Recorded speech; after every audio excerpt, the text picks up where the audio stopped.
इस वीडियो में हम लोग पढ़ेंगे एक्सरसाइज 2.2। इस एक्सरसाइज के 3 नंबर क्वेश्चन है, निम्न संख्याओं को सामान्य रूप में व्यक्त करें। देखिए, पिछले वीडियो में हम लोग पढ़े हुए थे मानक रूप में व्यक्त करें, और आज के इस वीडियो में है सामान्य रूप में व्यक्त करें। देखिए, यहां पे लिख लेंगे हल। क्वेश्चन नंबर है पहला। देखिए, पहला क्वेश्चन इसमें है 3.02। 3.02 फिर गुना में है 10 के घात -6। 10 के घात -6। देखिए, यहाँ पे लिख लेंगे बराबर, इसको लिखेंगे 3.02 और बट्टा में लिखेंगे 10 के घात 6। देखिए, यहाँ पर गुना में है 10 के घात -6 और इसको हम बट्टा में लिखेंगे ना तो माइनस है तो प्लस हो जाएगा।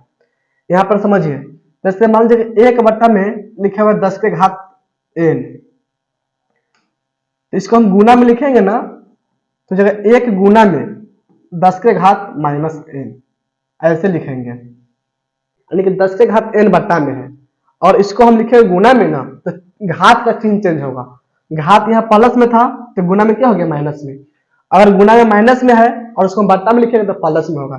जैसे यहाँ पर देखिए, इसमें गुना में 10 के घात -6, इसको हम लिखे बट्टा में तो माइनस से हट जाएगा। अब 10 के घात 6, इसका मतलब हुआ कि 1 पर 6 को 0 होगा। 1 2 3 4 5 6, ये हो गया 10 के घात 6 का मतलब, यानी कि 1 पर 6 को 0। फिर इसको लिखेंगे बराबर 3.02, बट्टा में लिखेंगे 1 पर 6 को 0, तो 1 हो गया, 1 0 2 3 4 5 6। और मान लीजिए कोई संख्या लिखा हुआ है, जैसे मान लीजिए n कोई संख्या है, बट्टा में 1 है, इसके बाद 0 है, इसके बाद क्या है 0, तो नीचे में अगर 1 होगा और 1 पर 0 है तो 1 पर जितना 0 होगा ना उतना अंक के पहले दशमलव लिखेंगे ऊपर में। देखिए, 1 पर इसमें 1 2 3 4 5 6 को 0 है तो 6 अंक के पहले दशमलव लिखेंगे, जिसमें ऊपर में है 2 अंक के पहले दशमलव है, तो ऊपर में 2 अंक है और नीचे में 6, तो 6 2 8 अंक के पहले दशमलव होगा। ऊपर अब दशमलव जो लिखेंगे ना 8 अंक के पहले दशमलव होगा, यहाँ पे लिखेंगे बराबर। अब देखिए 2 0 3, ये 3 अंक ऊपर में है। अब 8 अंक कहां से लाएंगे, तो अपना से लिखेंगे 0, तो 3 अंक हो गया 4 5 6 7 8, दशमलव यहाँ पे लिखेंगे और एक 0 फिर अपना से लिख देंगे, तो जगह पहला का आंसर। पहला समझ में आ गया। अब देखिए दूसरा क्वेश्चन। दूसरा इसमें क्वेश्चन है 1.3 को 0, 1 2 3 फिर 1 है गुना में 10 के घात 9। देखिए 10 के घात 9 जो है ना प्लस में है, इसमें माइनस में नहीं है तो इसको हम बट्टा में नहीं लिखेंगे, यानी कि इसको लिखेंगे अब 1.0001 फिर गुना में 1 पर 9 को 0 होगा, तो 1 1 2 3 4 5 6 7 8 9। अब इस दोनों को गुना कर देंगे, अभी दशमलव नहीं लिखेंगे, यानी कि इसको गुना करेंगे ना तो जगह 1 3 को 0 फिर 1, इस पर होगा 9 को 0, इस पर पहले हम 9 को 0 लिख देंगे, तो 1 2 3 4 5 6 7 8 9। अब लिखेंगे दशमलव। देखिए, तो दशमलव के बाद इसमें 4 अंक है कि नहीं, तो इसमें भी हम दशमलव के बाद 4 अंक ही लिखेंगे, है कि नहीं, यानी कि 4 अंक से पहले दशमलव देंगे, तो 1 अंक 2 3 4, दशमलव यहां पर चलाएगा। अब देखिए दशमलव के बाद 0 कोई महत्व नहीं होता है, तो यहां से चारों 0 को हम हटा सकते हैं, तो यहाँ पे लिखेंगे अब बराबर 1 3 को 0 फिर 1, तो 1 2 3 4 5 को 0, तो जगह दूसरा का आंसर।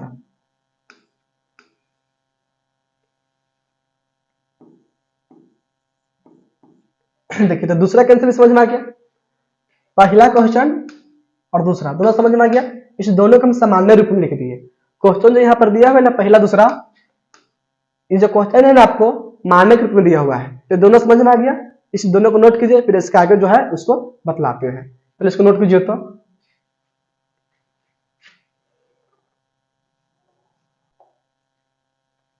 चलिए पहला दूसरा क्वेश्चन समझ में आ गया। इसके बाद तीसरा क्वेश्चन देखिए, 3 नंबर क्वेश्चन इसमें है 5.8 फिर गुना में है 10⁻12। 5.8 गुना में 10⁻12।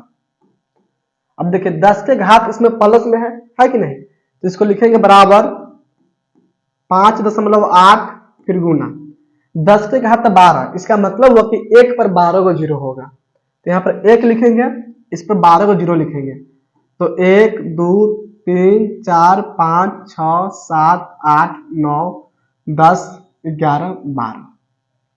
अब देखिए फिर लिखेंगे बराबर, इस दोनों को गुना कर देंगे, तो 58 की लिखेंगे 58। अभी दशमलव इसको नहीं लिखे, दशमलव गुना करने के बाद लिखेंगे, तो ये 58 है तो इसको 58 लिख लिए। अब देखिए 1 पर 12 को जीरो है, इसमें 58 पर 12 को जीरो हो जाएगा, यहाँ पर 12 को जीरो लिखेंगे, 1 2 3 4 5 6 7 8 9 10 11 12। अब देखिए, अब इसमें चेक करेंगे ना, तो इसमें दशमलव के बाद 1 अंक है, तो इसका मतलब हुआ कि इसमें भी दशमलव के बाद 1 अंक होगा, यानी इसका मतलब हुआ कि 1 अंक के पहले हम दशमलव लिखेंगे, तो 1 अंक यहाँ पर होगा, यहाँ पर दशमलव चलाएगा। अब देखिए दशमलव के बाद जीरो कोई महत्व नहीं है, यानी कि इसको अब हटा देंगे, तो इसे आप लिखेंगे फिर बराबर 5 8। अब इस पर हो जाएगा 11 को जीरो, तो 1 2 3 4 5 6 7 8 9 10 11। तो जगह तीसरा कैंसर, यानी कि 58 पर 11 जीरो होगा, ये हो गया इसका सामान्य रूप।